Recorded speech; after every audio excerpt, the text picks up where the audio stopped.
সাল্লাল্লাহু তাআলা আলাইহি ওয়া আলা আলিহি ওয়া আসহাবিহি ওয়া বারাকা ওয়া সাল্লাম।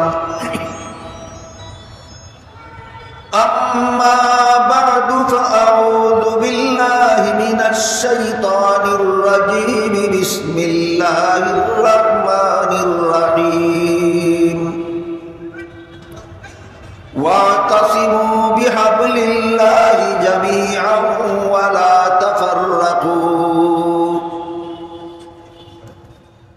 وقال رسول الله صلى الله عليه وسلم يد الله مع الجماعة ومن شد في النار أو كما قال عليه الصلاة والسلام। শ্রদ্ধেয় সভাপতি হযরত উলামায়ে কেরাম, সম্মানিত সুধী সমাজ, এতদঞ্চলের সর্বস্তরের মুসলমান ভাইয়েরা আমার,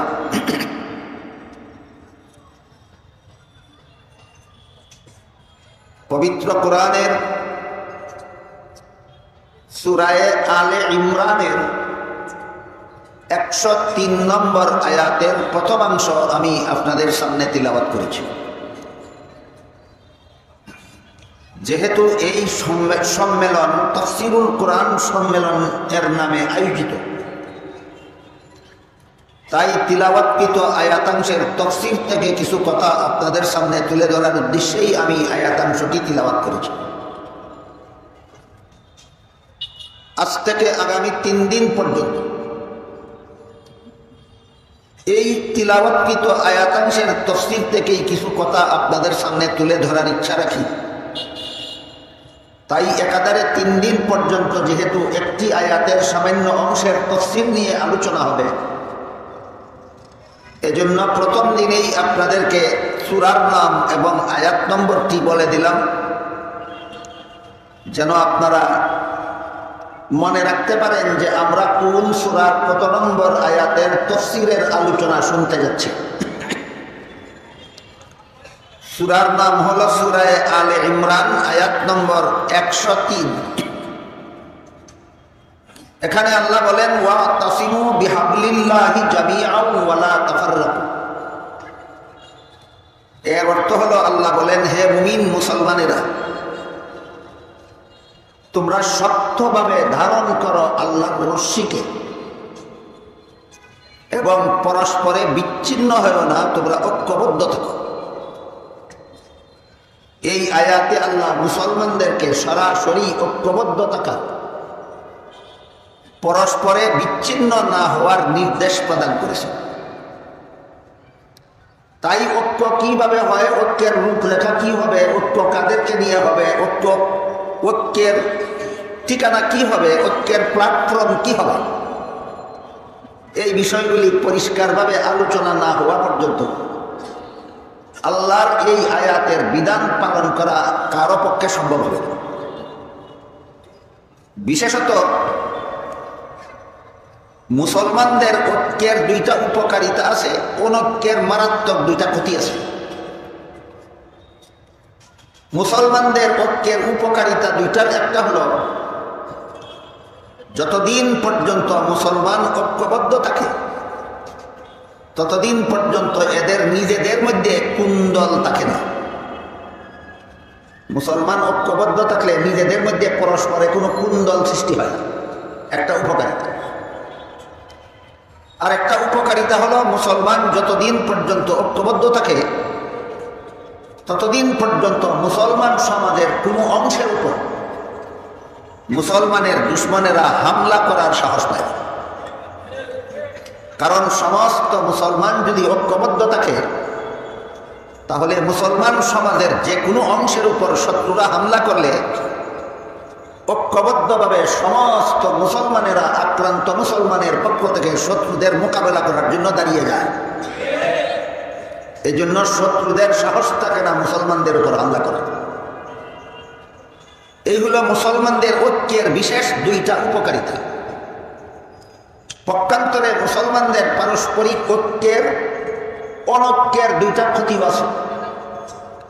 মুসলমান যদি পরস্পরে অনৈক্যে বিভক্ত হয়ে থাকে, তাহলে প্রথম ক্ষতি হলো মুসলমান শত্রুদের মোকাবেলা করার কল্পনাও করতে পারে না, বরং নিজেরা একে অপরের মোকাবেলায় সদা সর্বদা লিপ্ত থাকে।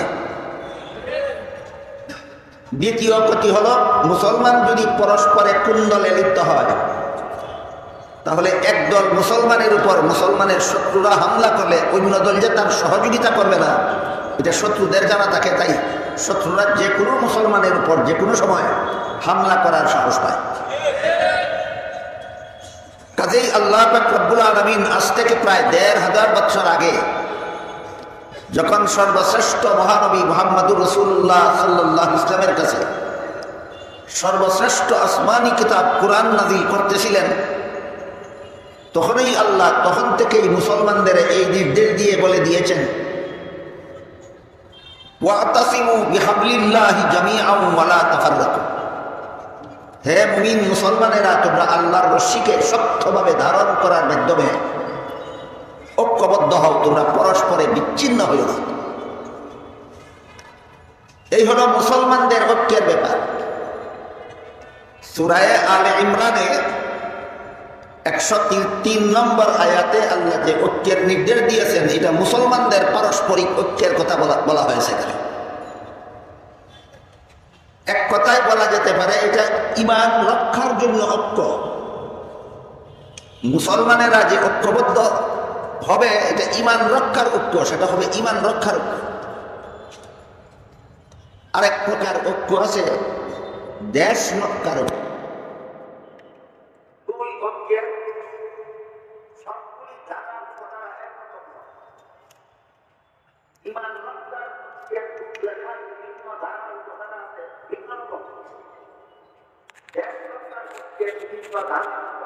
ভিন্ন রকম। তাই আমরা যেন উভয় প্রকার ঐক্যকে একাকার করে না ফেলি, ঈমান রক্ষার ঐক্যের স্বতন্ত্র ধারাগুলিকে যেন আমরা দেশ রক্ষার ঐক্যের বেলায় প্রয়োগ করার চেষ্টা না করি। দেশ রক্ষার ঐক্যের রূপরেখায় যে সমস্ত স্বতন্ত্র ধারা উপধারা আছে, সেগুলিকে যেন আমরা ঈমান রক্ষার ঐক্যের বেলায় প্রয়োগ না করি,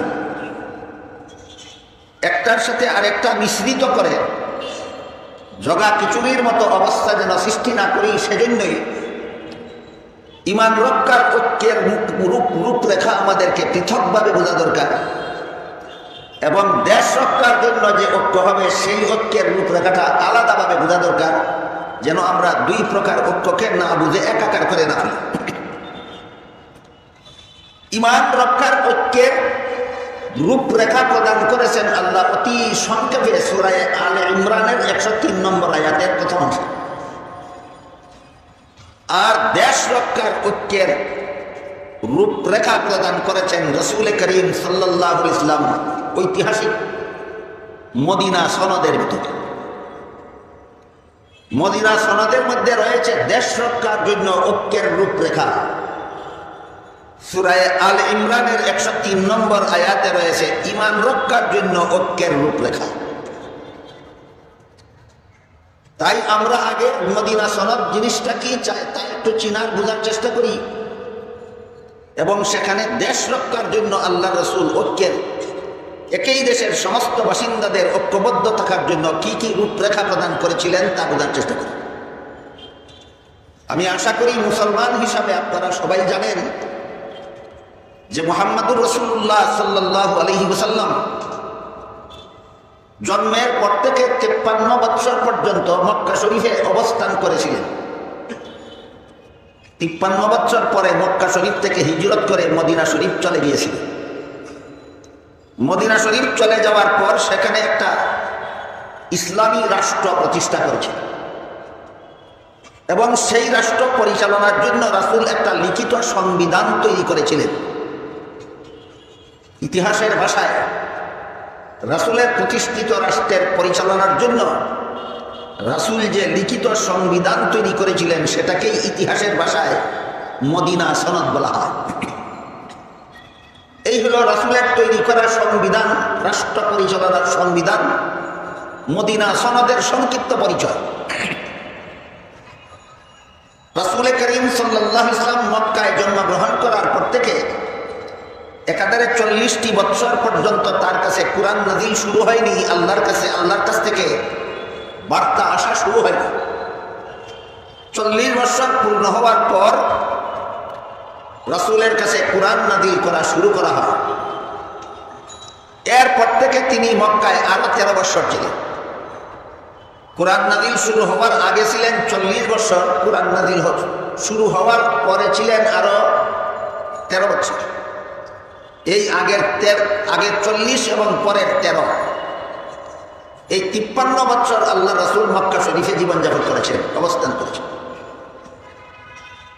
যেহেতু 40 বছর পর্যন্ত তার কাছে আল্লাহর পক্ষ থেকে কোনো আদেশ নিষেধ আসেনি, নির্দেশনা আসেনি, তাই 40 বছরের জীবনের ইতিহাসের সাথে ইসলামী বিধিবিধানের কোনো সম্পর্ক নেই। বরং রাসূলের জীবনের প্রথম 40 বছরের জীবন ইতিহাসটা উম্মতের জন্য শরীয়তের দলিল ছিল না, নবীর জন্য নবুয়তের দলিল ছিল। এই দুইটা কথা বলো তাৎপর্যবহ। ওহী নাযিল শুরু হওয়ার পূর্ববর্তী 40 বছরের পবিত্র জিন্দেগি উম্মতের জন্য শরীয়তের দলিল ছিল না, নবীর জন্য নবুয়তের দলিল ছিল। অর্থাৎ 40 বছরের জীবন ইতিহাসে আল্লাহ অজস্র ঘটনা ঘটিয়েছেন নবীর দ্বারা, নবীর মাধ্যমে। যেসব ঘটনা সুস্পষ্টভাবে জগৎবাসীর সামনে প্রমাণ করে যে এইটা তিনি যে নবী, এই কথার দলিল। এর নাম হলো নবীর জন্য নবুয়তের দলিল। 40 বছরের জীবন ইতিহাস ছিল নবীর জন্য নবুয়তের দলিল। যেমন এর একটি ছোট্ট উদাহরণ আমি আপনাদের সামনে তুলে ধরছি। রাসূল করিম সাল্লাল্লাহু আলাইহি ওয়াসাল্লাম যে মায়ের গর্ভ থেকে ভূমিষ্ঠ হয়েছিলেন তার নাম ছিল আমেনা। কিন্তু বিশেষ অবস্থার প্রেক্ষিতে আমেনা নিজে তার ছেলে মুহাম্মদ সাল্লাল্লাহু আলাইহি ওয়াসাল্লামকে দুধ পান করাননি। শিশু মুহাম্মদকে দুধ পান করাবার জন্য দুধ মা হালিমাকে ধার্য করেছিলেন। রাসূলের গর্ভধারিণী মায়ের নাম ছিল আমেনা, আর দুধ পানকারিণী মায়ের নাম ছিল দুধ মা হালিমা। আপনারা বলুন তো, হালিমার নিজের কোনো সন্তান জন্ম না হলে আমেনার সন্তানকে দুধ পান করাতে পারতেন? অবশ্যই। হালিমার নিজেরও একটা দুধ পানকারী শিশু ছিল, তাই হালিমা নিজের শিশুকেও দুধ পান করাতেন, আমেনার শিশুকেও দুধ পান করাতেন। এমত অবস্থায় হালিমার দুধ পানকারী শিশু কজন হলেন? 2 জন। তাই রাসূল করিম সাল্লাল্লাহু আলাইহি ওয়াসাল্লাম দুধ পানকারী শিশু থাকা অবস্থায় দুধ মা হালিমার 1 স্তনের দুধ নিজে পান করতেন, আর 1 স্তনের দুধ আপন দুধ ভাইয়ের জন্য রেখে দিতেন। একটা কুলের শিশু 1 স্তনের দুধ নিজে পান করে, আর 1 স্তনের দুধ তার দুধ ভাইয়ের জন্য রেখে দেয়, 2য় স্তনের দুধ নিজে কখনো পান করে না। এটা কি নবী ছাড়া আর কোনো মানুষের পক্ষে সম্ভব? তাহলে ঘটনাটা কার জন্য, কিসের দলিল? এইটাকে বলে নবীর জন্য নবুয়তের দলিল। কার জন্য, কিসের দলিল? এটা উম্মতের জন্য শরীয়তের দলিল নয়। এই ঘটনা অনুকরণ করার ক্ষমতাও কোনো উম্মতের নাই, কোনো উম্মতের প্রতি এই ঘটনা অনুসরণের নির্দেশও নাই। সুতরাং ঘটনাটা উম্মতের জন্য শরীয়তের দলিল নয়, ঘটনাটা নবীর জন্য নবুয়তের দলিল। একটি মাত্র উদাহরণ দিলাম, ছোট্ট। এইভাবে জন্ম থেকে কুরআন নাযিল শুরু হওয়ার পূর্ব পর্যন্ত দীর্ঘ 40টি বছর আল্লাহ পাক রব্বুল আলামিন আমাদের নবীর দ্বারা এমন অজস্র ঘটনা ঘটিয়েছেন, যেগুলির প্রত্যেকটি ঘটনা প্রমাণ করে এইগুলি অনুকরণ করার ক্ষমতা কোনো উম্মতের নাই। এগুলি নবীর দ্বারা আল্লাহ কেন করাইলেন? উম্মতে অনুকরণ করার জন্য নয়, এগুলি আল্লাহ করাইছেন উম্মত এই কথা জানার জন্য, বোঝার জন্য যে ঘটনাগুলি তোমাদের জন্য শরীয়তের দলিল নয়, ঘটনাগুলি নবীর জন্য নবুয়তের দলিল। তাই পবিত্র জিন্দেগির প্রথম 40 বছর চলে গেল নবীর জন্য নবুয়তের দলিল সাব্যস্ত করার কাজে। এজন্য প্রথম 40 বছরের জীবন ইতিহাসের কোনো ঘটনা উম্মতের জন্য শরীয়তের দলিল নয়। যখন থেকে কোরআন নাযিল শুরু হলো তখন থেকে নবীর জীবনের বিভিন্ন অংশের অনুসরণ অনুকরণ করা উম্মতের জন্য অবধারিত করে দেওয়া। এই জন্য নবীর 63 বছরের জীবন ইতিহাসের একাংশ উম্মতের জন্য শরীয়তের দলিল, আর একাংশ নবীর জন্য নবুয়তের দলিল। 63 বছরের জীবন ইতিহাসের একাংশ হলো উম্মতের জন্য শরীয়তের দলিল, আর একাংশ হলো নবীর জন্য নবুয়তের দলিল। বুঝে থাকতে বলুন তো, শিশুকালের দুধ পানের ঘটনাটা উম্মতের জন্য শরীয়তের দলিল না নবীর জন্য নবুয়তের দলিল? নবীর জন্য নবুয়তের দলিল। 40 বছর পূর্ণ হওয়ার পরে যখন আল্লাহ 5 বেলা নামাজ ফরজ করলেন, তখন রাসূল করিম সাল্লাল্লাহু আলাইহি ওয়াসাল্লাম নিজেও 5 বেলা নামাজ পড়তে লাগলেন, উম্মতকেও বলে দিলেন সাল্লু কামা রাআইতুমুনি উসাল্লি, তোমরাও আমাকে যেভাবে নামাজ পড়তে দেখো সেভাবে নামাজ পড়ো। 5 বেলার নামাজ নবী নিজেও পড়েছেন 40 বছর পূর্ণ হওয়ার আগে না পরে 5 বেলার নামাজ নবী নিজেও পড়েছেন, উম্মতকেও তার অনুসরণে নামাজ পড়তে বলেছেন। সুতরাং নবী যে 5 বেলার নামাজ পড়েছেন, কিভাবে পড়েছেন, এই সবগুলি উম্মতের জন্য শরীয়তের দলিল, উম্মতের জন্য শরীয়তের দলিল। কাজেই ওহী নাযিল শুরু হওয়ার পর থেকে রাসূল করিম সাল্লাল্লাহু আলাইহি ওয়াসাল্লাম মক্কায় 13 বছর ছিলেন। এই 13 বছরের জীবন ইতিহাসকে রাসূলের মক্কি জিন্দেগি বলা হয়। ওহী নাযিল শুরু হওয়ার পরবর্তী 13 বছর মক্কায় অবস্থানকালীন জীবন ইতিহাসকে রাসূলের মক্কি জিন্দেগি বলা হয়। এই 13 বছরের মক্কি জিন্দেগিতে রাসূল কোনো রাষ্ট্র প্রতিষ্ঠা করেননি। একটা রাষ্ট্র প্রতিষ্ঠা করার জন্য যে সমস্ত উপযুক্ত নাগরিকের দরকার, আপনারা কি মনে করেন যোগ্য নাগরিক ছাড়াই রাষ্ট্র প্রতিষ্ঠা করা সম্ভব? উপযুক্ত নাগরিক তৈরি না করে দেশ প্রতিষ্ঠা করা সম্ভব নয়। তাই 13 বছরের মক্কি জিন্দেগিতে যেহেতু দেশ চালাবার মতো উপযোগী নাগরিক ছিল না, তাই শুধু দেশ চালাবার মতো উপযুক্ত নাগরিক তৈরি করেছেন রাসূল 13 বছরের মক্কি জিন্দেগিতে। 13 বছরের মক্কি জিন্দেগিতে রাসূল কোনো রাষ্ট্র প্রতিষ্ঠা করেননি। কেন? রাষ্ট্র প্রতিষ্ঠা করার মতো যোগ্য নাগরিক সেখানে ছিল না। তারপর 53 বছর বয়সে হিজরত করে মদিনা শরীফ যাওয়ার পর রাসূল করিম সাল্লাল্লাহু আলাইহি ওয়াসাল্লাম একটি রাষ্ট্র প্রতিষ্ঠা করলেন। সেটি ছিল ইসলামী রাষ্ট্র। কি রাষ্ট্র? ইসলামী রাষ্ট্র। এবং সেই রাষ্ট্র পরিচালনার জন্য আল্লাহর রাসূল একটি লিখিত সংবিধান তৈরি করেছিলেন। ওই সংবিধানটাকে ইতিহাসের ভাষায় বলে মদিনা সনদ। সংবিধানটা ইতিহাসের ভাষায় কি নাম? মদিনা সনদ। এই মদিনা সনদের বিভিন্ন ধারা উপধারা দেশ রক্ষার জন্য ঐক্যের মূলনীতি। মদিনা সনদের বিভিন্ন ধারা উপধারা শুধু ঈমান রক্ষার জন্য ঐক্যের মূলনীতি না দেশ রক্ষার জন্য ঐক্যের মূলনীতি? দেশ রক্ষার জন্য ঐক্যের মূলনীতি। সূরা আলে ইমরানের 103 নম্বর আয়াতে আল্লাহ ঈমান রক্ষার জন্য মুসলমানদের ঐক্যের মূলনীতি নির্ধারণ করে দিয়েছেন। রাসূল করিম সাল্লাল্লাহু আলাইহি ওয়াসাল্লাম ঐতিহাসিক মদিনা সনদে দেশ রক্ষার জন্য ঐক্যের মূলনীতি নির্ধারণ করে দিয়েছেন। এবার বুঝে থাকলে একটু দয়া করে বলুন, ঈমান রক্ষার জন্য ঐক্যের মূলনীতি রয়েছে কোন সূরার কত নম্বর আয়াতে? আলে ইমরানের 103 নম্বর আয়াতে। দেশ রক্ষার জন্য ঐক্যের মূলনীতি রয়েছে মদিনা সনদে। দেশ রক্ষার জন্য ঐক্যের মূলনীতি রয়েছে মদিনা সনদে। এখানে আনুষঙ্গিকভাবে আরেকটা কথা বলে রাখা প্রয়োজন, সেটা হলো আজকাল অনেককেই মুখে মুখে বলতে শোনা যায় রাসূল মোদের আদর্শ। এটা একটা পরম সত্য কথা। এর চেয়ে মহাসত্য কোনো কথা হতে পারে না। এর চেয়ে বড় সত্য কোনো কথা হতে পারে না। রাসূল মোদের আদর্শ।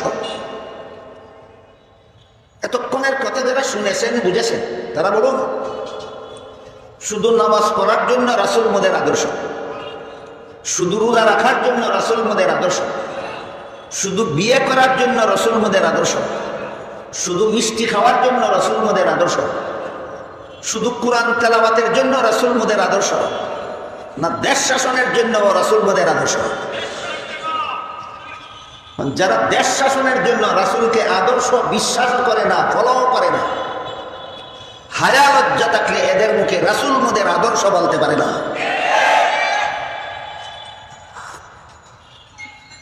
আল্লাহ পাক রব্বুল আলামিন পবিত্র কোরআনের এক আয়াতে বলেন, লাকাদ কানা লাকুম ফি রাসূলিল্লাহি উসওয়াতুন হাসানাতুন লিমান কানা ইয়ারজুল্লাহা ওয়াল ইয়াউমাল আখির ওয়া যাকারাল্লাহা কাসীরা।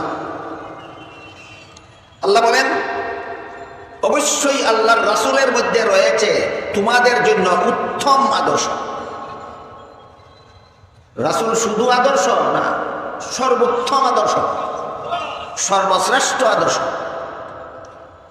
এর সমতুল্য আদর্শ জগতের আর কোথাও হবে দূরের কথা, এর কাছাকাছি আদর্শ জগতের আর কোথাও নাই। আপনাদের মনে হয় রাসূল শুধু ব্যক্তি জীবনের জন্য উম্মতের আদর্শ ছিলেন? রাসূল শুধু পারিবারিক জীবনের জন্য উম্মতের আদর্শ ছিলেন? রাসূল শুধু সামাজিক জীবনের জন্য উম্মতের আদর্শ ছিলেন?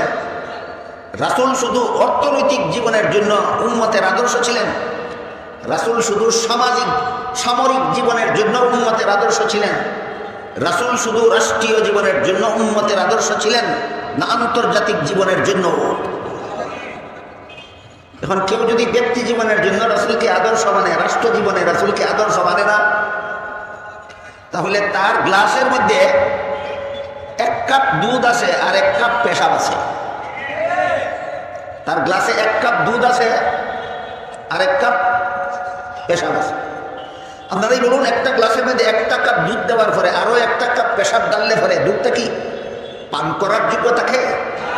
সুতরাং যারা ব্যক্তি জীবনের জন্য রাসূলকে আদর্শ মানে, রাষ্ট্র জীবনের জন্য রাসূলকে আদর্শ মানে না, এরা ব্যক্তি জীবনে রাসূলকে আদর্শ মানার আধা পয়সার মূল্য থাকে না।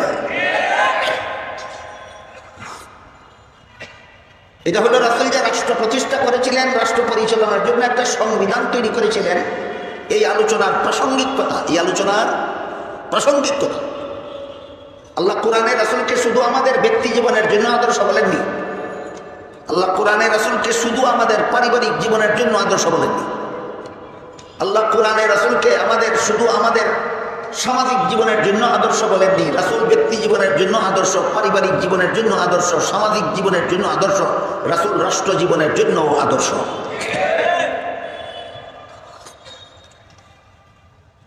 রাসূল করিম সাল্লাল্লাহু আলাইহি ওয়াসাল্লাম জীবনের শেষ 10টি বছরের ভিতরে একটি ইসলামী রাষ্ট্র প্রতিষ্ঠা করেছিলেন এবং সেই রাষ্ট্র পরিচালনার জন্য একটা লিখিত সংবিধান তৈরি করেছিলেন। ইতিহাসের ভাষায় সেই সংবিধানের নাম মদিনা সনদ। কাজেই দেশ রক্ষার ঐক্য হবে মদিনা সনদের ভিত্তিতে।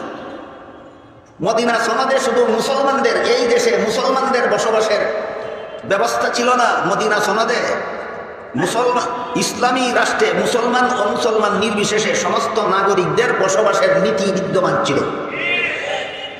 রাসূলের প্রতিষ্ঠিত ইসলামী রাষ্ট্রে শুধু মুসলমানদের বসবাসের ব্যবস্থা ছিল না, অমুসলমানদের। কিভাবে দেখুন, সেই মদিনা সনদের একটি ধারায় উল্লেখ ছিল, এই রাষ্ট্রের বসবাসকারী মুসলমান নাগরিকেরা যেভাবে তাদের ইসলাম ধর্ম পালনে স্বাধীন, ঠিক তেমনিভাবে এই রাষ্ট্রের ভিতরে বসবাসকারী অমুসলিমরাও তাদের ধর্ম পালনে স্বাধীন। মদিনা সনদের একটা ধারা, মদিনা সনদের একটা ধারা এই ছিল যে মুহাম্মদুর রাসূলুল্লাহর প্রতিষ্ঠিত ইসলামী রাষ্ট্রে মুসলমানেরা যেমনভাবে তাদের ইসলাম ধর্ম পালনে স্বাধীন, তেমনিভাবে অমুসলমানেরাও আপন আপন ধর্ম পালনে স্বাধীন। যে মদিনা সনদের একটা ধারা ছিল। সুতরাং এই দেশের বাসিন্দা মুসলমান ও মুসলমান নির্বিশেষে দেশের নাগরিক হিসাবে সবাই একদল।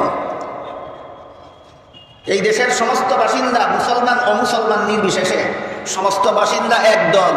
ধর্মীয়ভাবে একদল না রাষ্ট্রীয়ভাবে একদল, এই কথাটা বোঝা দরকার। এখানে কি ইমান রক্ষার ঐক্যের রূপরেখা বর্ণনা করা হচ্ছে না দেশ রক্ষার ঐক্যের রূপরেখা? এটা হলো দেশ রক্ষার ঐক্যের রূপরেখা। রাসূল যে একটা সংবিধান রচনা করলেন দেশ পরিচালনার জন্য, সংবিধানের এই ধারাটা যে এই দেশের মুসলমান অমুসলমান নির্বিশেষে সমস্ত নাগরিকরা আপন আপন ধর্ম পালনে স্বাধীন, এই ধারাটা কোরআনের সাথে মিল রাখে না গরমিল, সেটাও বোঝা দরকার। সেটা বুঝলে পরেই বুঝে আসবে মুসলমানের শাসিত কোনো দেশের সংবিধান প্রস্তুত করার নীতিমালা কি। আজকাল অনেকের সংবিধান, মুসলমান শাসিত দেশের সংবিধান তৈরি করার আদর্শও জানে না, মূলনীতিও জানে না। গুড়ার ডিম, তিনি একজন সংবিধান বিশেষজ্ঞ। মুসলমান শাসিত দেশের সংবিধানের আদর্শ এবং মূলনীতি আছে, জানে না গুড়ার ডিম, অথচ তাকে উপাধি দেওয়া হয় সংবিধান বিশেষজ্ঞ। আমি বলি বিশেষভাবে অজ্ঞ।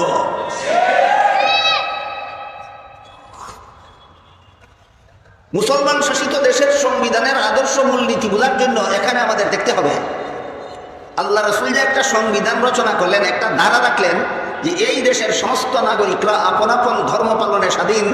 এটা কোরআনের সাথে মিল না গরমিল আগে আমরা দেখব, তারপরে এই সংবিধান থেকে আমরা মূলনীতি গ্রহণ করব। মুসলিম শাসিত দেশের সংবিধানের আদর্শ এবং মূলনীতি কি হতে হবে। এমরবি আল্লাহ রব্বুল আলামিন পবিত্র কোরআনের সূরাতুল বাকারার 256 নম্বর আয়াতে বলেন, লা ইকরাহা ফিদ্দীন, ধর্মের বেলায় বল প্রয়োগ চলবে না, বরং সমস্ত ধর্মাবলম্বীরাই থাকবে আপন আপন ধর্ম পালনে স্বাধীন। কোরআনের সূরাতুল বাকারার 256 নম্বর আয়াতে আল্লাহ ঘোষণা দিলেন সমস্ত ধর্মাবলম্বীরা আপন আপন ধর্ম পালনে স্বাধীন। ঐতিহাসিক মদিনা সনদে রাসূল ঘোষণা দিলেন সমস্ত ধর্মাবলম্বীরা আপন আপন ধর্ম পালনে স্বাধীন। সুতরাং রাসূলের রচিত সংবিধান আল্লাহর কোরআনের সাথে সাংঘর্ষিক না সামঞ্জস্যপূর্ণ? এই সামঞ্জস্যটাই হলো মুসলিম শাসিত দেশের সংবিধানের মূলনীতি। এই সামঞ্জস্যটাই হলো মুসলিম শাসিত দেশের সংবিধানের মূলনীতি। তুমি সংবিধান ইচ্ছা মতো বানাও, সংবিধানের কোনো দ্বারা উপদ্বারা যেন কোরআনের সাথে সাংঘর্ষিক না হয়। গুড়ার ডিমা মূলনীতি জানে না, সংবিধান বানায় আর সংবিধান বিশেষজ্ঞ উপাধি কুড়ায়, আর এই সংবিধান 2 দিন আগে একবার পাল্টায়, 2 দিন পরে আবার উল্টায়। ঘটনা কি? তিনি সংবিধানের বিশেষ অজ্ঞ, সংবিধানের বিশেষ অজ্ঞ। কোরআনের সূরাতুল বাকারার 256 নম্বর আয়াতের কথা আর রাসূল করিম সাল্লাল্লাহু আলাইহি ওয়াসাল্লামের মদিনা সনদ নামের সংবিধানের কথায় মিল না গরমিল? মিল। এখান থেকে আমরা কি শিক্ষা পেলাম? মুসলিম শাসিত দেশের সংবিধান এর কোনো ধারা উপধারা কোরআনের সাথে সাংঘর্ষিক হতে পারবে না। দেশটা যদি মুসলমান শাসিত হয়, দেশের সংখ্যাগরিষ্ঠ নাগরিক যদি মুসলমান হয়, এই দেশের সংবিধানের কোনো ধারা উপধারা কোরআনের সাথে সাংঘর্ষিক হতে পারবে না। তাহলে তো ধারা উপধারা সব কোরআনে আছে, সংবিধান আলাদাভাবে বানানির কি দরকার? এমন একটা প্রশ্ন এখানে থাকতে পারে। এই প্রশ্নের জবাব হলো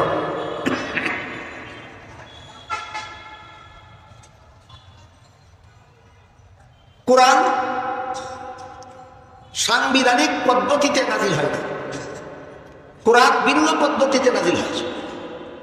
সেখানে সরকারের কাছে জনগণের অধিকারগুলি বিক্ষিপ্তভাবে বর্ণিত হয়েছে।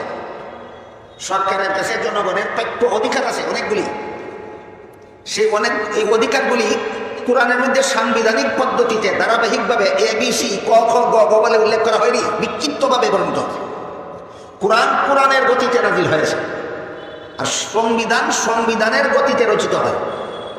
এই জন্য কোরআনের যেখানে যেখানে সরকারের কাছে জনগণের প্রাপ্য অধিকারগুলি আছে, সেগুলি খুঁজে নিয়ে সংবিধানে একত্রে সিরিয়াল করা হয়। এইগুলো কোরআনের বিবরণে আর সংবিধানের বর্ণনার ধারায় ব্যবধান। বিষয়টা বোঝার জন্য খুব সহজ একটি উদাহরণ দিচ্ছি। আপনারা সকলেরই জানা থাকার কথা, অন্তত যারা নামাজ পড়েন, নামাজের মধ্যে 13টি ফরজ আছে। এই কথাটা যদি কোনো ফিকহের কিতাবে লেখা থাকে, তাহলে এই সিরিয়ালে লেখা থাকবে নামাজের ফরজ 13টি। 1 নম্বরে ও এই, 2 নম্বরে এই, 3 নম্বরে এই, 4 নম্বরে এই, 5 নম্বরে এই, 6 নম্বরে এই। এটি হলো ফিকহের কিতাবের বিন্যাসের ধারা। কিন্তু নামাজের 13 ফরজ কোনো হাদিসে এই সিরিয়াল মতো বর্ণিত নয়। রাসূলের লক্ষ লক্ষ হাদিসের ভান্ডার থেকে চয়ন করে ফিকহবিদরা এটারে ফিকহের কিতাবে বিন্যস্ত করেছেন। বুঝা থেকে বলেন নামাজের 13টি ফরজ কোনো হাদিসে বিন্যস্তভাবে বর্ণিত না লক্ষ লক্ষ হাদিসে বিক্ষিপ্তভাবে বর্ণিত? কিতাবটা যদি ফিকহ বিষয়ক হয় তাহলে বিক্ষিপ্তভাবে বর্ণনা করলে লক্ষ লক্ষ কিতাব পড়তে হবে একটা মানুষের নামাজের 13 ফরজ শেখার জন্য। এই জন্য এদের সুবিধার্থে যত হাদিসের নামাজের যত ফরজের কথা যেখানে যেখানে আছে সবগুলি চয়ন করে এক জায়গায় উল্লেখ করে দেওয়া হয়। এটা হলো ফিকহের কিতাবের নিয়ম, ওইটা হলো হাদিসের কিতাবের নিয়ম। ঠিক তেমনিভাবে কোরআনের বর্ণনার পদ্ধতি একরকম আর সংবিধানের বর্ণনার পদ্ধতি আরেক রকম।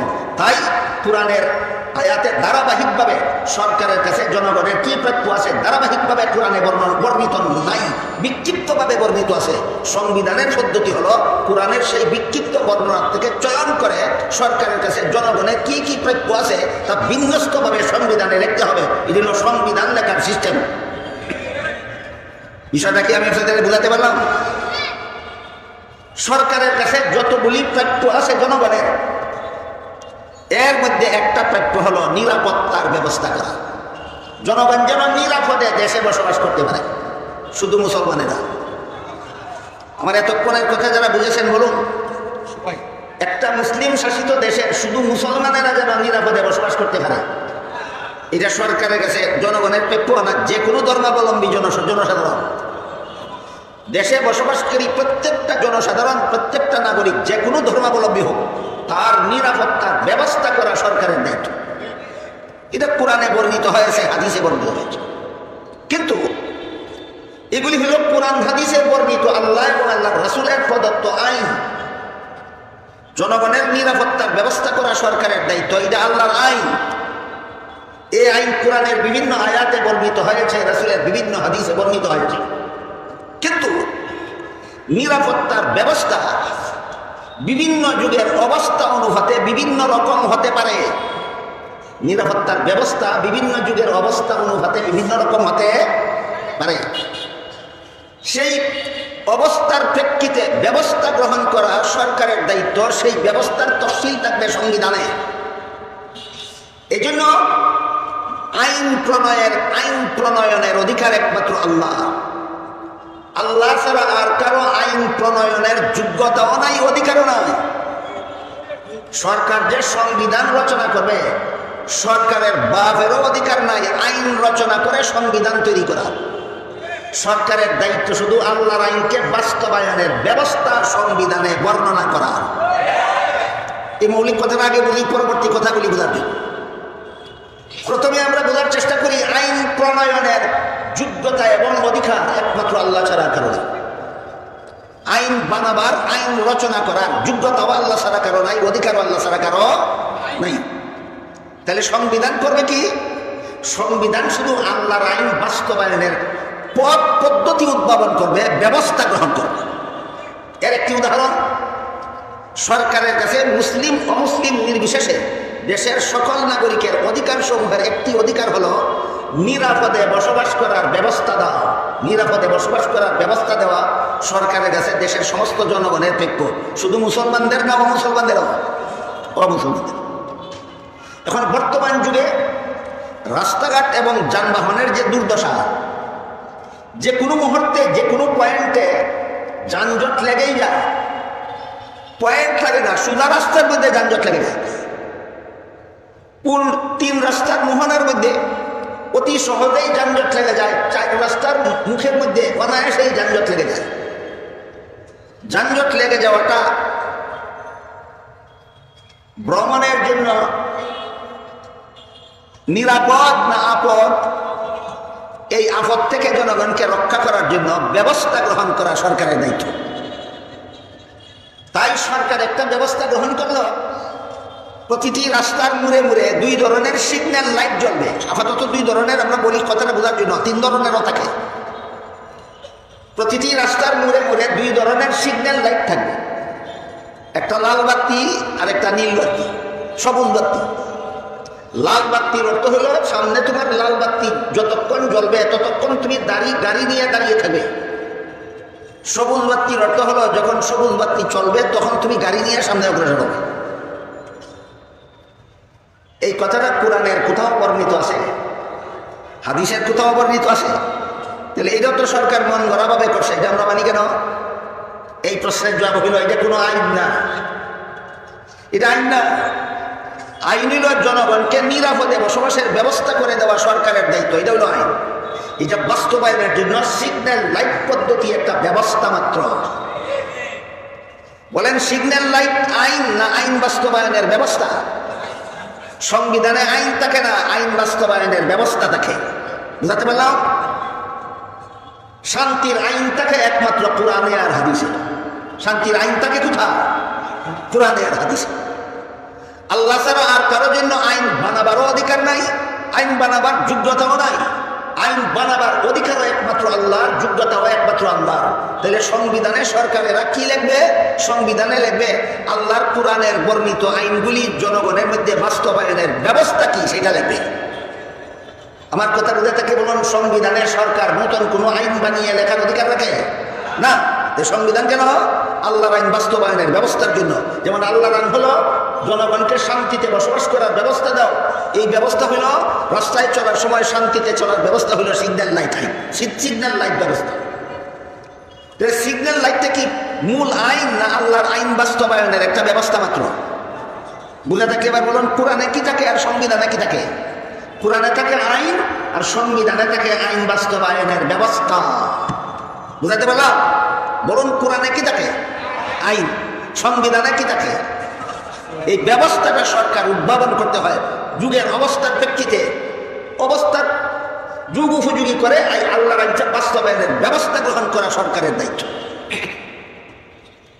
কাজেই রাসূল করিম সাল্লাল্লাহু আলাইহি ওয়াসাল্লাম ছাড়াও দুনিয়াতে কিয়ামত পর্যন্ত যত দেশ মুসলমানের দেশ বলে গণ্য হবে, অর্থাৎ যত দেশের সংখ্যাগরিষ্ঠ নাগরিক মুসলমান হবে, যত দেশ মুসলমান শাসিত দেশ বলে গণ্য হবে, এই সমস্ত দেশের সংবিধান এর ধারা উপধারা এমনভাবে বানাতে হবে যেন আল্লাহর কোরআনের কোনো বিধানের সাথে সাংঘর্ষিক না হয়। এই নীতি আমরা পেলাম কোথা থেকে? ঐতিহাসিক মদিনা সনদ থেকে।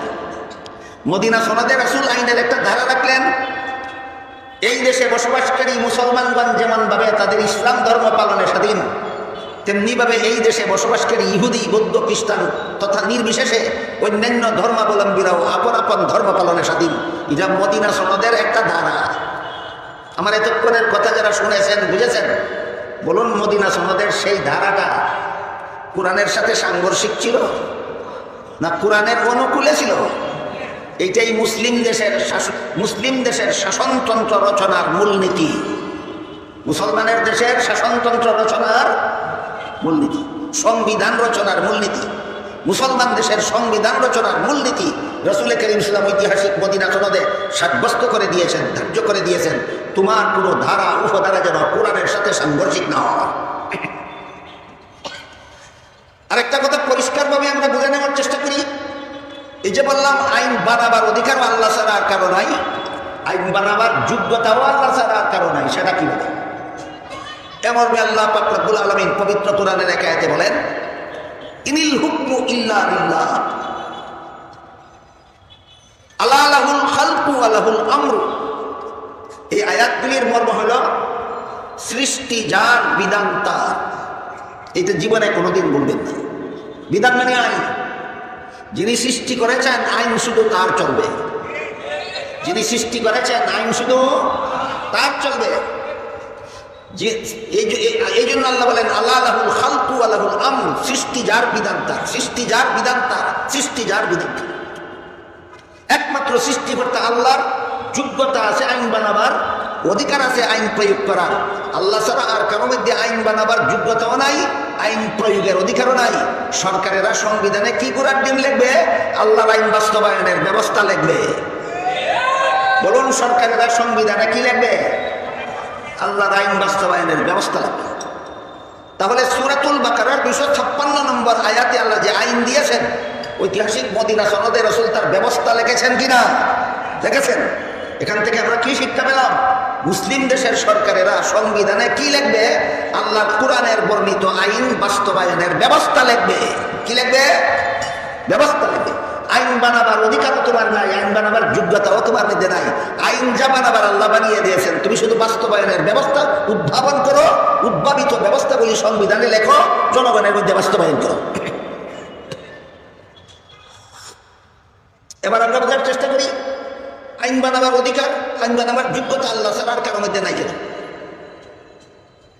মানুষ যদি আইন বানায়, অতীত এর অভিজ্ঞতা এবং বর্তমান অবস্থার প্রেক্ষাপটে আইন বানায়, ভবিষ্যৎ সম্পর্কে তার কিছুই জানা থাকে না। বলেন, মানুষ অতীত জানতে পারে, বর্তমান জানতে পারে, ভবিষ্যৎ জানে না। কাজেই মানুষ যদি আইন বানায়, অতীতের অভিজ্ঞতার আলোকে বর্তমান অবস্থার প্রেক্ষাপটে আইন বানাবে, কিছুদিন পরে দেখা যায় প্রেক্ষাপট পাল্টে যাবে, ভবিষ্যতে যে আইন ভবিষ্যতে হয়ে যাবে আনফিট। কাজেই যেই মানুষ ভবিষ্যৎ জানে না, এই মানুষ ভবিষ্যতে চালু করার মতো আইন বানাবার যোগ্যতা রাখে না। আল্লাহ ছাড়া কারোর মধ্যে আইন বানাবার যোগ্যতা নাই কেন? ভবিষ্যৎ জানে না। তুমি অতীতের আলোকে আইন বানাইবা, তুমি বর্তমানের আলোকে আইন বানাইবা, ভবিষ্যতে যখন সবকিছু পাল্টে যাবে তখন তোমার মন গড়া আইন অচল হয়ে যেতে বাধ্য হবে। আপনারা মনে কিছু না নিলে একটা সোজা উদাহরণ দেবো। সোজা উদাহরণ, এই বাংলাদেশে এর সোজা উদাহরণ হইল, গদিনিসীন সরকারের অধীনে নির্বাচন হবে না তত্ত্বাবধায়ক সরকারের অধীনে নির্বাচন হবে, এটা একটা বিতর্ক। বর্তমান বাংলাদেশের রাজনৈতিক বিতর্কগুলির মধ্যে এটা একটা জটিল বিতর্ক, যে গদিনিসীন সরকারের অধীনে নির্বাচন হবে না তত্ত্বাবধায়ক সরকারের অধীনে নির্বাচন হবে। উল্টাইয়া পাল্টাইয়া দুটোটাই করে দেখা গেছে বর্তমানে যেইটা বুঝে, যেই কৌশল বুঝে একটা আইন করেছিল, কিছুদিন পরে সেই কৌশল বিনষ্ট হয়ে যায়, আইন অচল হয়ে যায়। শেষ পর্যন্ত ওর পরিস্থিতি এই দাঁড়াইল, যেই দলে সরকার গঠন করে সেই দল বলে সরকারের অধীনে নির্বাচন হবে, তত্ত্বাবধায়ক সরকারের অধীনে নয়। এই দলই আবার যখন নির্বাচনে ফেল করে বিরোধী দলের ভূমিকায় যায়, তখন বলে সরকারের অধীনে নির্বাচন হলে নিরপেক্ষ হয় না, তত্ত্বাবধায়ক সরকারের অধীনে নির্বাচন হতে হবে। এই তুই গদির থাকা অবস্থায় কি করছিস, এমন কি কর?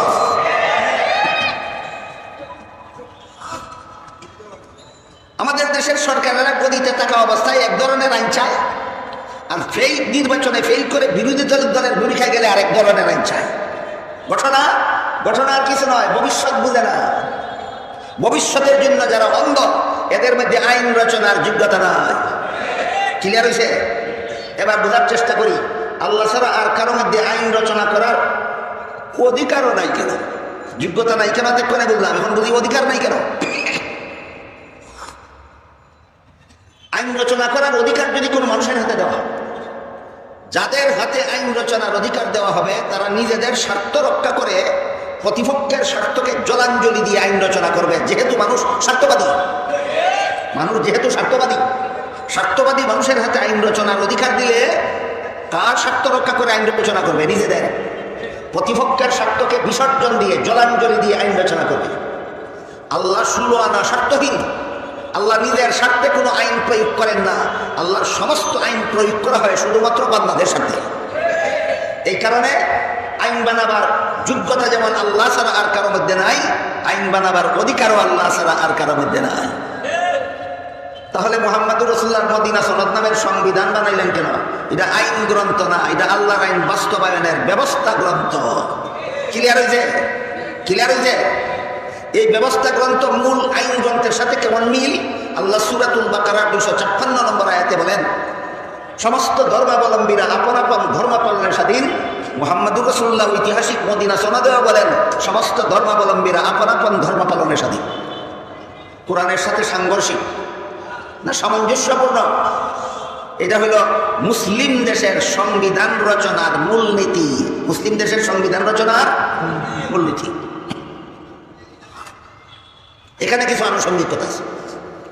এতক্ষণের আলোচনায় আমরা দেখতে পারলাম, কোরআনও বলে সমস্ত ধর্মাবলম্বীরা আপন আপন ধর্ম পালনের অধিকার রাখে। রাসূলের তৈরি করা মদিনা সনদও বলে একই দেশে বসবাসকারী বিভিন্ন ধর্মাবলম্বীরা আপন আপন ধর্ম পালনের স্বাধীনতা রাখে। এই ধর্মীয় স্বাধীনতা কোরআনেও স্বীকৃত, হাদিসেও স্বীকৃত। কোরআনেও স্বীকৃত, হাদিসেও স্বীকৃত। তাই প্রশ্ন জানে, যেহেতু কোরআনেও আল্লাহ সমস্ত ধর্মাবলম্বীদের আপন আপন ধর্ম পালনের স্বাধীনতা ঘোষণা করেছেন, হাদিসে তথা মদিনা সনদে রাসূল দেশের সমস্ত ধর্মাবলম্বীদের ধর্মীয় স্বাধীনতার স্বীকৃতি ঘোষণা করেছেন। তাহলে কি সবগুলি ধর্মই আল্লাহর কাছে গ্রহণযোগ্য? এই প্রশ্নটা হলো এর গুরুত্বপূর্ণ আনুষঙ্গিক আলোচনা।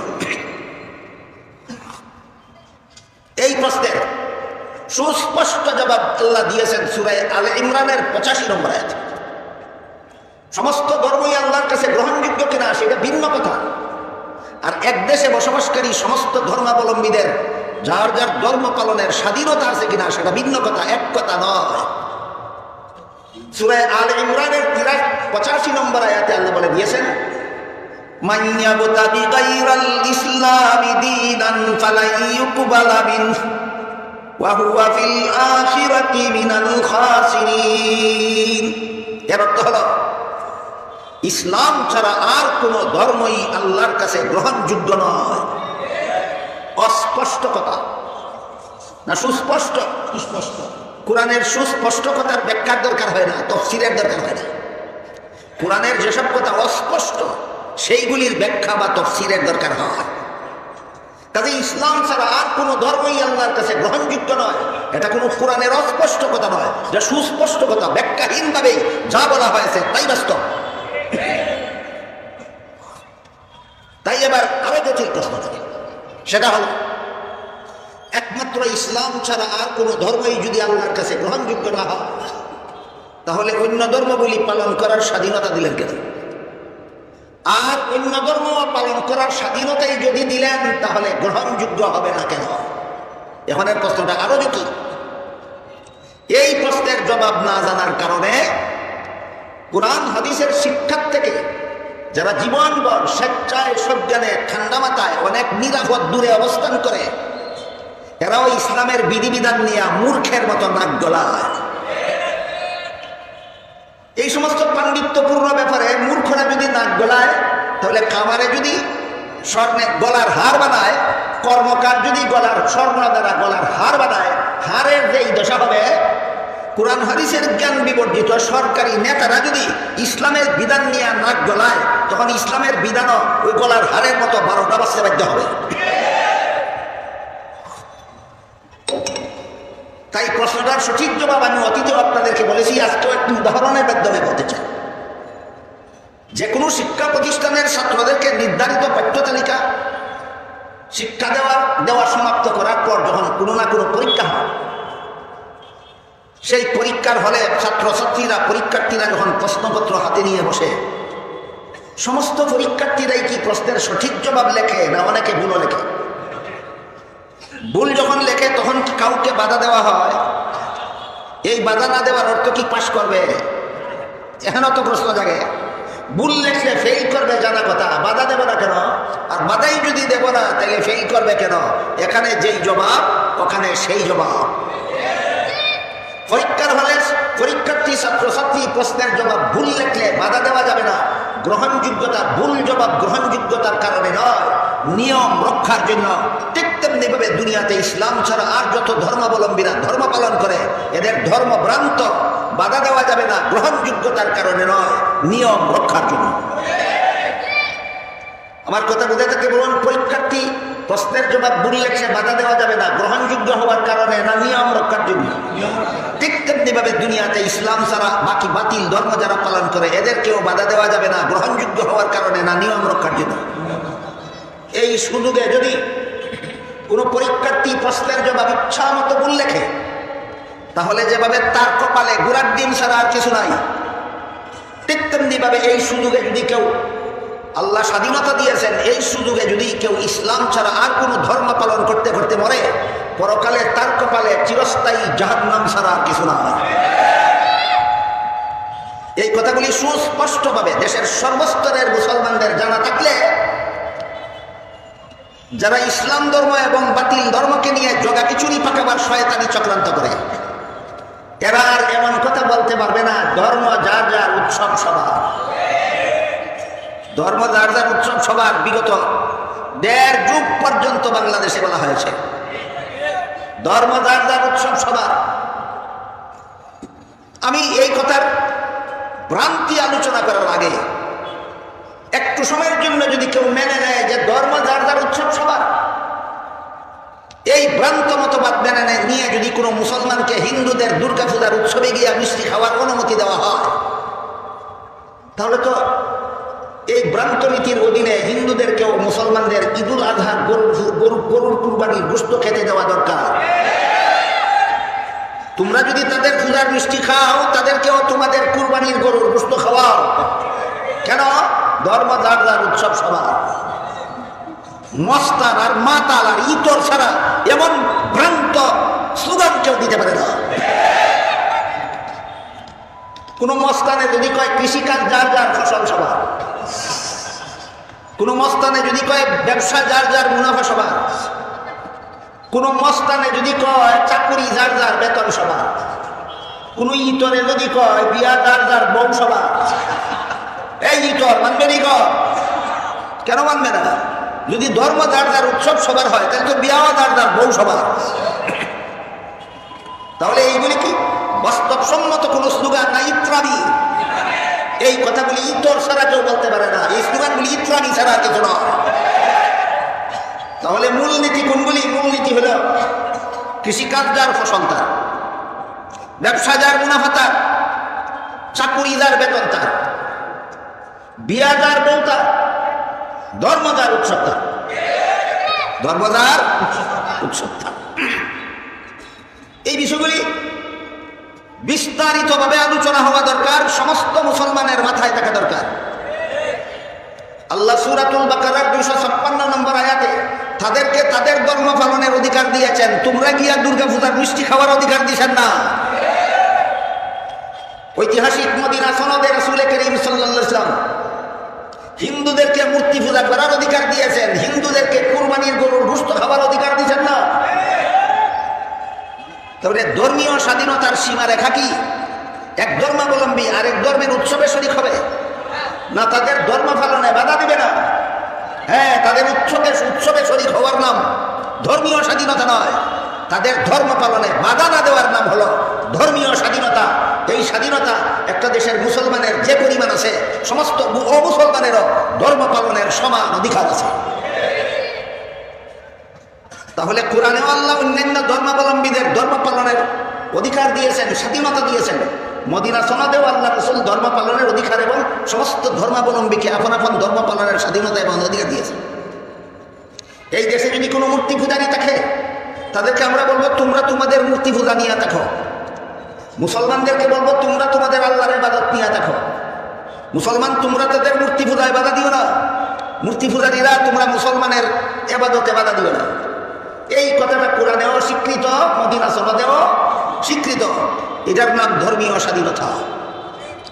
ধর্মীয় স্বাধীনতার ব্যাখ্যা কোরআন হাদিস থেকে যেটুকু বুঝতে পারলেন, বুঝে থাকলে এবার বলুন, এক দেশে বসবাসকারী সমস্ত ধর্মাবলম্বীদের ধর্মীয় স্বাধীনতার জন্য মন গড়া কোনো নতুন মতবাদের দরকার আছে না? আল্লাহ ইসলামের বিধান যথেষ্ট। এই কথাটাও পরিষ্কার বোঝা দরকার। একই দেশে বসবাসকারী সমস্ত ধর্মাবলম্বীদের জন্য ধর্মীয় স্বাধীনতার জন্য মন গড়া কোনো মতবাদের দরকার আছে না? ইসলামের বিধান যথেষ্ট। এখানে যদি আপনি ইসলামের বিধানকে উপেক্ষা করার জন্য, ইসলামের বিধানকে পাশ কেটে যাওয়ার জন্য, ইসলামের বিধানকে কৌশলে অমান্য করার জন্য নতুন কোনো মতবাদের নাম ব্যবহার করেন, তাহলে প্রমাণ হবে আপনার কাছে ইসলামের বিধান পছন্দসই নয়। আরো ক্লিয়ার করে কই, বাংলাদেশে যত অমুসলিম ইসলাম মুসলমান ছাড়া অন্য যত ধর্মাবলম্বী আছে, আমার এতক্ষণের আলোচনা যারা বুঝেছেন, বলুন তাদের পুরাপুরি ধর্মীয় স্বাধীনতা ইসলামে স্বীকৃত কিনা? তাহলে অন্য ধর্মের ধর্ম পালনের স্বাধীনতার স্বীকৃতির জন্য কোরআনের আইন যথেষ্ট, আল্লাহর বিধান যথেষ্ট।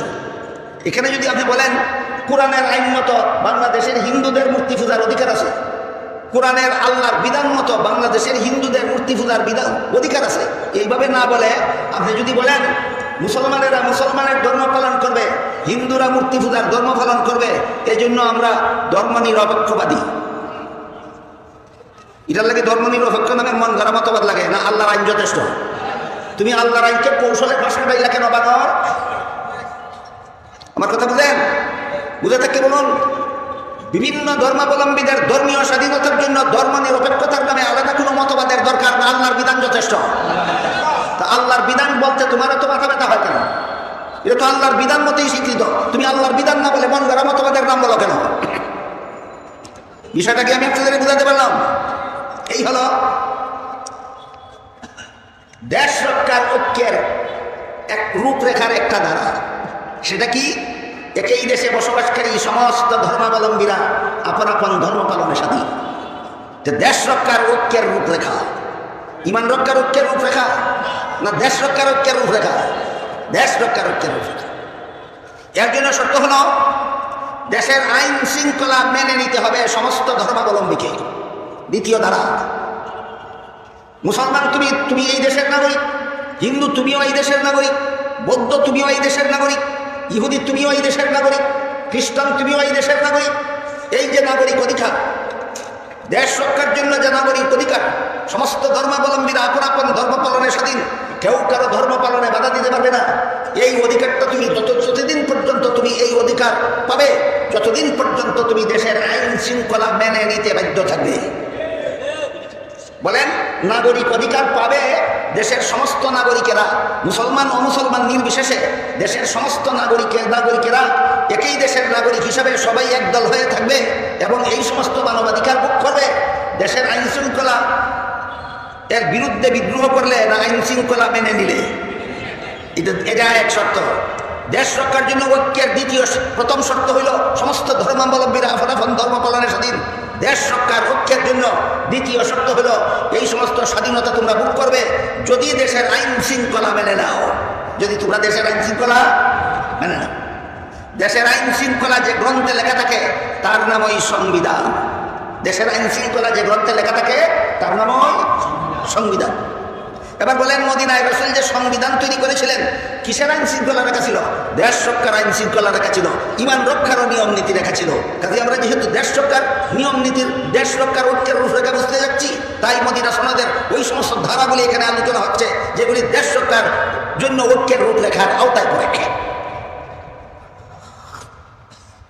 একই দেশে বসবাসকারী সমস্ত ধর্মাবলম্বীরা এক দেশের বাসিন্দা হিসাবে একদল। একই দেশে বসবাসকারী সমস্ত ধর্মাবলম্বীরা ধর্ম পালনকারী হিসাবে একদল না একই দেশের নাগরিক হিসাবে একদল? হ্যাঁ, একই দেশের নাগরিক হিসাবে একদল। এদের নিয়ে আমরা ঐক্যবদ্ধভাবে দেশে বসবাস করব যতদিন পর্যন্ত এরা দেশের আইন শৃঙ্খলা মেনে চলবে। যতদিন পর্যন্ত এরা দেশের আইন শৃঙ্খলা মেনে চলবে। যদি দেশের আইন শৃঙ্খলা মানে না, সে রাষ্ট্রদ্রোহী। এই দেশে তোমার নাগরিকত্বের কোনো অধিকার না। এইরকম রাষ্ট্রদ্রোহী অধিকারহীন যত দল বাংলাদেশে আছে, এর মধ্যে সবচেয়ে বড় জঘন্যতম কুখ্যাত দলের নাম ইসকন।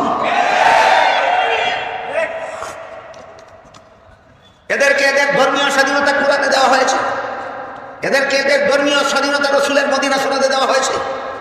যে দেশে বসবাস করো, যেই দেশের নাগরিক, সেই দেশের আইন শৃঙ্খলা লঙ্ঘনের স্বার্থে না মেনে চলার স্বার্থে? ইসকন বাংলাদেশের আইন শৃঙ্খলা মানে না। ইসকন একটা সন্ত্রাসী দল, ইসকন একটা খুনি দল।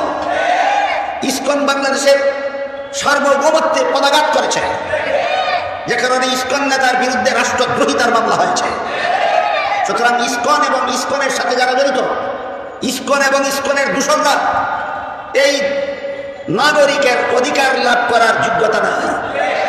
এই সমস্ত রাষ্ট্রদ্রোহী দেশদ্রোহীদেরকে, চাই সে মুসলমান হোক অথবা হিন্দু হোক, যারা রাষ্ট্রদ্রোহী দেশদ্রোহী, যারা দেশের সার্বভৌমত্ব মানতে রাজি নয়, যারা দেশের স্বাধীনতার শত্রু, এদেরকে আদালতের মাধ্যমে আইনের আওতায় এনে দৃষ্টান্তমূলক শাস্তি দেওয়ার ব্যবস্থা করা সরকারের দায়িত্ব।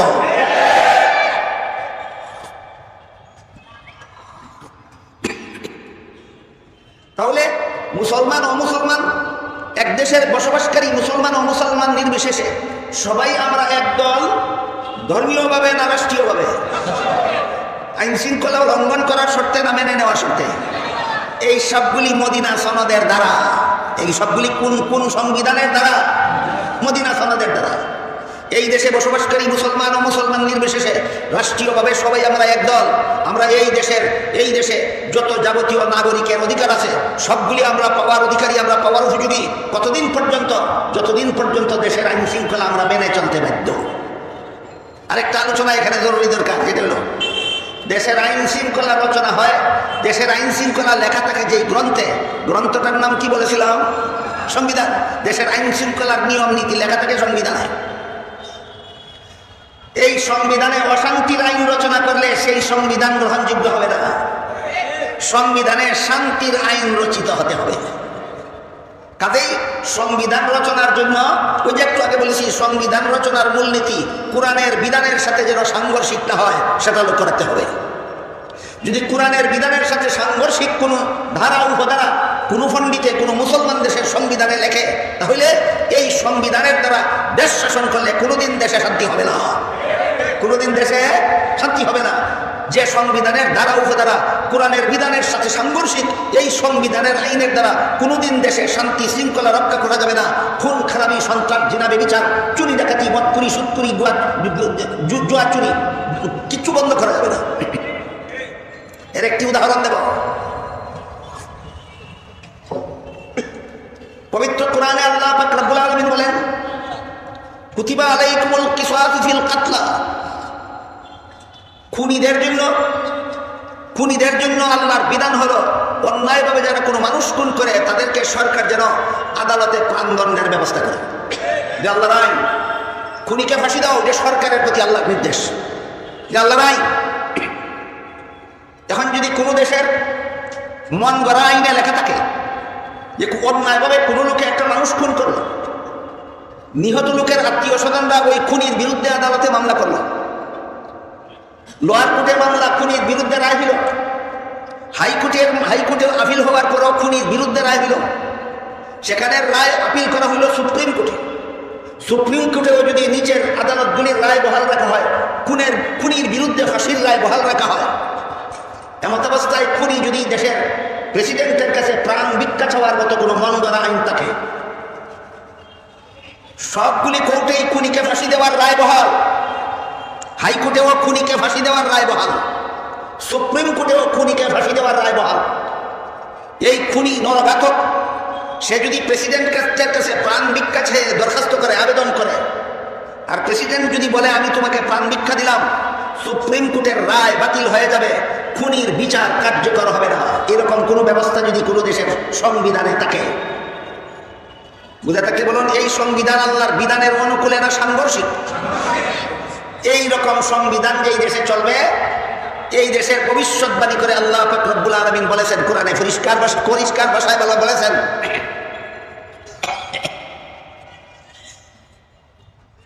ওয়ালাকুম ফিল কিসাসি হায়াতুন ইয়া উলিল আলবাব। খুনিদের প্রাণদণ্ড দেওয়া, দেশের জনসাধারণ মানুষের প্রাণ রক্ষা করার ব্যবস্থা, দেশের নাগরিকদের মধ্যে খুনাখুনি বন্ধ করার একমাত্র ব্যবস্থা হলো খুনিকে ফাঁসি দাও।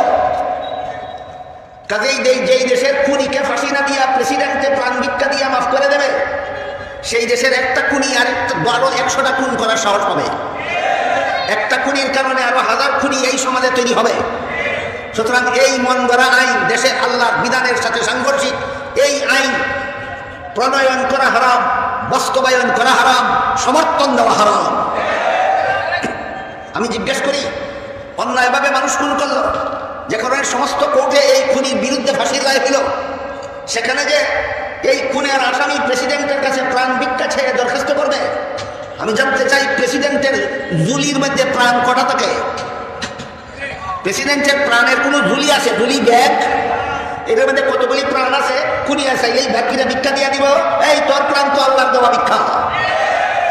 বলেন প্রেসিডেন্ট যতদিন দুনিয়াতে বেঁচে থাকে সেই প্রেসিডেন্টের প্রাণটা কার দেওয়া ভিক্ষা? তুই দিকে আরেক রাজার ভিক্ষা খেয়ে বাচ্চা আসস, তুই আরেক আসামিরে ভিক্ষা দেশ করতে খেয়ে।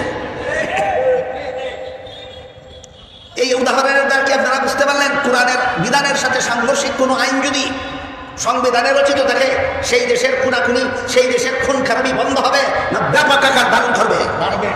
এই মানব রচিত কুখ্যাত শয়তানি আইনের কারণে বাংলাদেশের খুন খারাপি বন্ধ হচ্ছে না, বরং মহামারী আকারে ছড়িয়ে যাচ্ছে।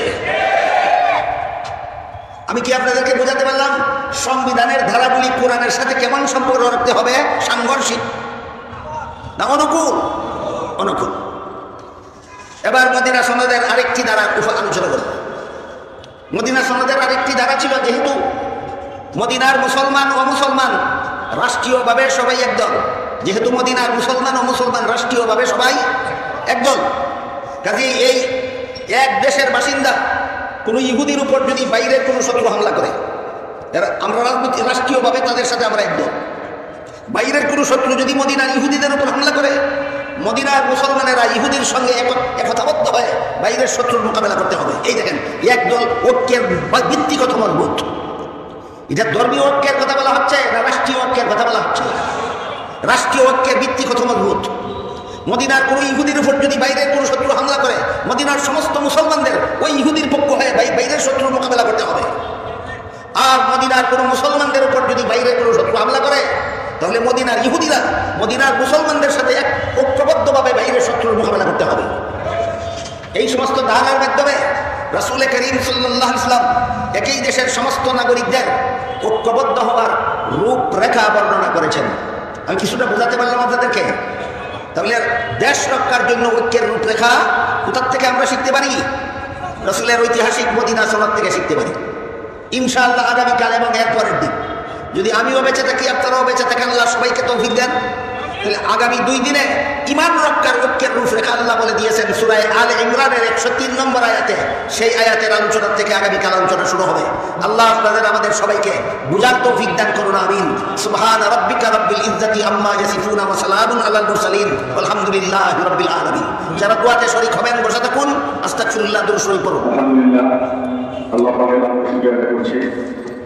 আমরা দীর্ঘক্ষণ যাব আল্লাহ আমাদের গুরুদের তার থেকে এবং সাধুবাদ আমরা শুনছিলাম।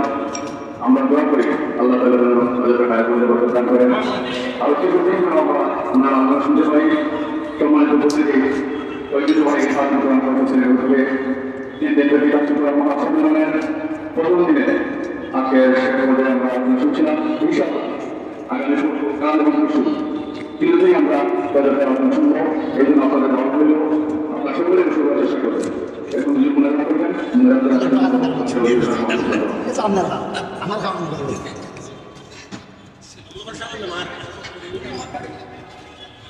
اللهم صل على سيدنا ونبينا مولانا محمد وعلى آله وأصحابه وبارك وسلم كما تحب وترضى عدد ما تحب وترضى.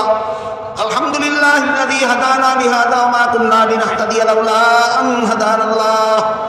ربنا ظلمنا أنفسنا وإن لم تغفر لنا وترحمنا لنكونن من الخاسرين. ربنا آتنا في الدنيا حسنة وفي الآخرة حسنة وقنا عذاب النار.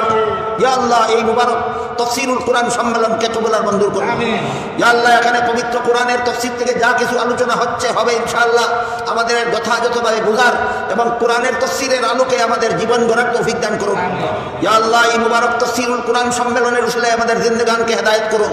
সমস্ত মুমিন মুসলমান মুর্দেগানকে নাজাত দান করুন। ইয়া আল্লাহ, আমার কাছে যারা যত রকমের দোয়ার দরখাস্ত করেছেন প্রত্যেকের নেক দোয়াকে কবুল মঞ্জুর করুন। ইয়া আল্লাহ, আমাদের যে যত রকমের আশা ভরসা নিয়ে আপনার দরবারে হাত উঠাইলাম প্রত্যেকের নেক বাসনাকে কবুল আর মঞ্জুর করুন। ইয়া আল্লাহ, যে সমস্ত উলামায়ে কেরাম বুজুর্গানে দ্বীন মুমিন মুসলমান দুনিয়া থেকে বিদায় হয়ে গেছেন, বিশেষ করে খাদিমুল কোরআন পরিষদের যে সমস্ত মুরব্বী কর্মী সদস্যগণ দুনিয়া থেকে বিদায় হয়ে গেছেন, ইয়া আল্লাহ তাদের কবরকে জান্নাতের বাগান বানিয়ে দিন। ইয়া আল্লাহ, জান্নাতুল ফিরদাউসে তাদের ঠিকানা করে দিন। আর যে সমস্ত উলামায়ে কেরাম বুজুর্গানে দ্বীন মুমিন মুসলমান এবং খাদিমুল কোরআন পরিষদের কর্মী সদস্যরা বেঁচে আসেন, ইয়া আল্লাহ তাদের সবাইকে হায়াতে তয়্যিবা দান করে দিন। ইয়া আল্লাহ, আমাদের সকলের পক্ষ থেকে লক্ষ লক্ষ কোটি কোটি দুরূদ আর সালাম রাসূল করিম সাল্লাল্লাহু আলাইহি ওয়াসাল্লামের রওজা শরীফে পৌঁছে দিন। রব্বানা তাকাব্বাল মিন্না ইন্নাকা আনতাস সামিউল আলিম ওয়া তুব আলাইনা ইন্নাকা আনতাত তাওয়াবুর রহিম ওয়া সুবহানা রাব্বিকা রাব্বিল ইজ্জাতি আম্মা ইয়াসিফুন ওয়া সালামুন আলাল মুরসালিন ওয়ালহামদুলিল্লাহি রাব্বিল আলামিন। আমিন বিরহমাতিকা ইয়া আরহামার রাহিমিন।